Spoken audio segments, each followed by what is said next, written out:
poll, Biden, Warren, Sanders leading among Dems in New Hampshire, former Vice President Joe Biden, Massachusetts Senator Elizabeth Warren and Vermont Sen. Bernie Sanders sit atop the field of Democratic presidential. Image by YouTube channel, CNN. Details. DMCA for plutocrats. This summer has gotten a bit scary. Two feared candidates are rising. Trusted candidates are underperforming. The 2020 presidential election could turn out to be a real-life horror movie, a nightmare on Wall Street. Wall Street executives who want Trump out, Politico reported in January, listed consistent roster of appealing nominees that includes former Vice President Joe Biden and Sens. Cory Booker of New Jersey, Kirsten Gillibrand of New York and Kamala Harris of California. But 7 months later, those appealing nominees don't seem appealing to a lot of voters. Biden's frontrunner status is looking shaky, while other Wall Street favorites no longer inspire investor confidence. Harris is stuck in single digits, Booker is several points below her, and Gillibrand just dropped out of the race. Meanwhile, Bernie Sanders and Elizabeth Warren are drawing large crowds and rising in polls.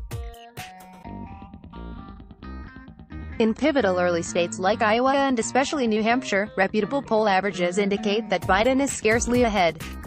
Bankers' biggest fear is that the nomination goes to an anti-Wall Street crusader, like Warren or Sanders, Politico reported, quoting the CEO of a giant bank, who said, "It can't be Warren and it can't be Sanders. It has to be someone centrist and someone who can win."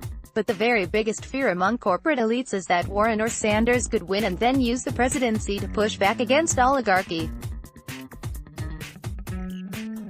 If Biden can't be propped up, there's no candidate looking strong enough to stop them.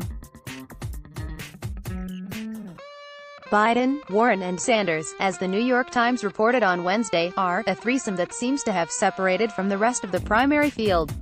In fourth place, national polling averages show Harris is far behind. Biden's distinguished record of servicing corporate America spans 5 decades. He is eager to continue that work from the Oval Office, but can he get there? A week ago, a Times headline noted reasons for doubt. Joe Biden's poll numbers mask an enthusiasm challenge. Enthusiasm for Biden has been high among Democratic-aligned elites, but not among Democratic-aligned voters.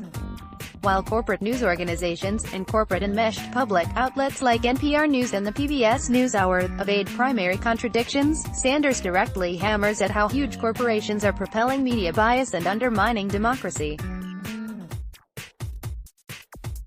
Even though he has inspired media onslaughts, such as the now notorious 16 anti-Sanders articles published by The Washington Post in a pivotal 16-hour period during the 2016 primary contest, the Sanders campaign is so enormous that even overtly hostile outlets must give him some space.